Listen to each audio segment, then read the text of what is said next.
हाँ बच्चों, आज हम ये नया टॉपिक शुरू करेंगे। टॉपिक नंबर 8 है। इसमें पहला धारा लूप पर बल का आघूर्ण और इसमें चल कुंडली धारा मापी पर है।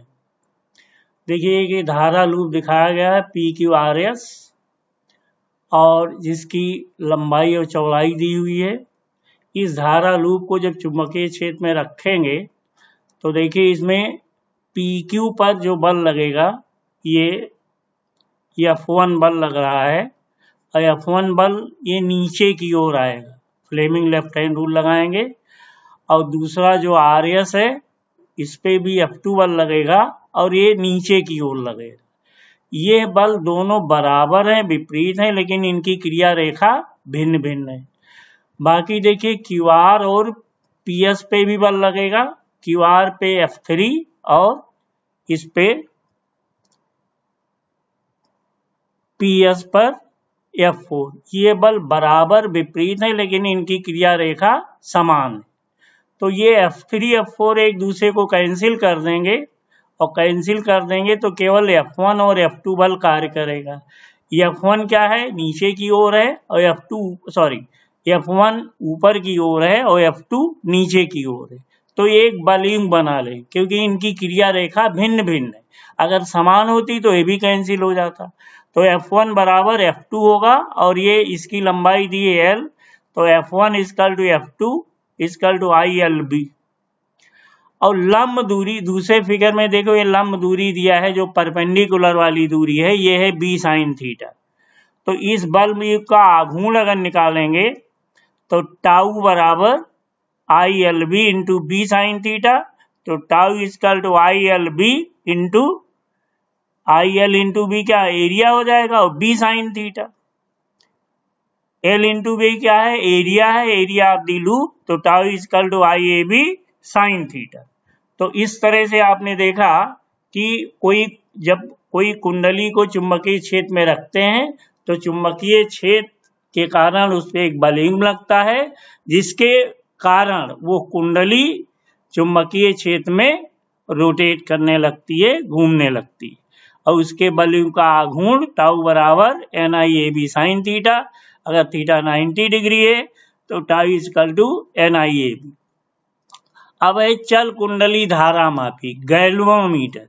देखिए गैल्वेनोमीटर एक ऐसा डिवाइस होता है जिसके द्वारा हम वैद्युत धारा या विभवांतर मालूम कर सकते हैं। और ये दो प्रकार का होता है, एक को कहते हैं सस्पेंडेड कॉइल गैल्वेनोमीटर, निलंबित कुंडली धारा मापी, दूसरा है कीलकित कुंडली धारा मापी या इसको वेस्टर्न धारा मापी कहते हैं। दोनों प्रकार की धारा मापी का सिद्धांत व कार्यविधि एक ही है। मतलब उसमें भी कुंडली होती है जिसको चुंबकीय क्षेत्र में रखते हैं और चुंबकीय क्षेत्र में रखने पर चुंबक के दो ध्रुवों के बीच में।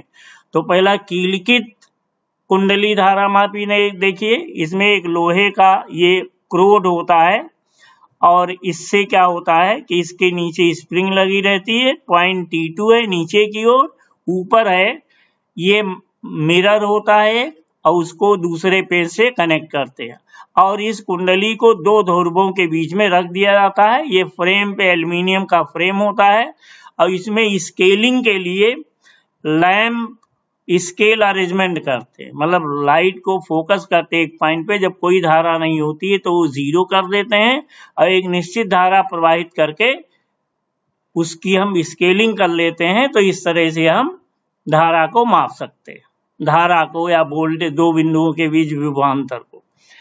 दूसरा देखिए, दूसरा है पिवोटेड। पिवोटेड मतलब इसको कहते हैं चूल, कीलकित कुंडली या पिवोटेड या वेस्टर्न गैल्वेनोमीटर।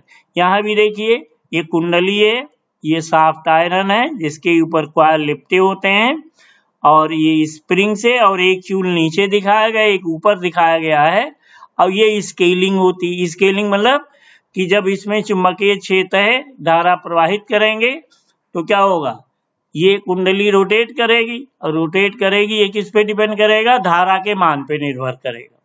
तो इस तरह से दोनों का फिगर बना हुआ है। फिगर के हिसाब से इसको एक्सप्लेन कर लीजिएगा। ये तीसरे पेज में है आपका सिद्धांत क्या है। सिद्धांत देखिए आपने पढ़ा tau equal to NiAB sin theta. जब किसी कुंडली को चुंबकीय क्षेत्र में रखेंगे तो चुंबकीय क्षेत्र में बल ही गुम लगेगा। थीटा 90 डिग्री है तो ये हो जाएगा टाउ इक्वल टू NiAB हो जाएगा। अब अगर निलंबन पत्ती की मरोड़ दृढ़ता, इसको कहते हैं टॉर्सनल रिजिडिटी, C हो तो निलंबन पत्ती में ऐंठन फाई हो तो प्रत्यानन बल क्या हो जाएगा? C फाई हो जाएगा। और NiAB equal to C phi, तो I इक्वल टू क्या हो जाएगा? I इक्वल टू I अगर निकालेंगे धारा का मान तो C फाई अपान NAB। अच्छा C अपान NAB ये K कहलाता है। K इसका रिडक्शन फैक्टर, इसको परिवर्तन गुणांक कहते हैं, धारा परिवर्धन गुणांक K। ये प्रैक्टिकल में भी है, पहले था पता नहीं है कि नहीं है। और I is directly proportional to phi होगा, यानी धारा जो कुंडली में विक्षेप होगा उस पर निर्भर करेगा। फिर इसमें धारा मापी की में प्रवाहित धारा या उत्पन्न विक्षेप के अनुक्रमानुपाती होता है, इससे ये स्पर्श हुआ। और धारा मापी की धारा सुग्राहिता मतलब कि एकांक धारा प्रवाहित किया जाए तो कितना विक्षेप होगा। धारा सुग्राहिता SI, यस मतलब सेंसिटिविटी और I मतलब करंट। क्या कहेंगे? Current sensitivity. तो करंट सेंसिटिविटी बराबर फाई अपान I, और ये फाई की वैल्यू आपने निकाला ही ऊपर, तो फाई अपान I, इसी में फाई अपान I की वैल्यू रख दें। फाई ये इधर है, फाई अपान I, तो ये क्या हो जाएगा? NAB अपान C। तो मतलब अगर फाई अपान I धारा मापी की सुग्राह्यता बढ़ाने के लिए क्या करेंगे? NAB का मान बढ़ाकर और C का मान कम करके बढ़ाई जा सकती है। उसके बाद है इसमें धारा मापी की वोल्टेज सुग्राह्यता। देखो B बराबर होता है I बार, और वोल्टेज सुग्राह्यता SB, sensitivity of voltage, V मतलब वोल्टेज और S मतलब sensitivity. SB equal to phi upon B equal to phi upon IR, B बराबर IR होता है। तो ये phi upon I equal to NB by C, तो SB कितना हो जाएगा?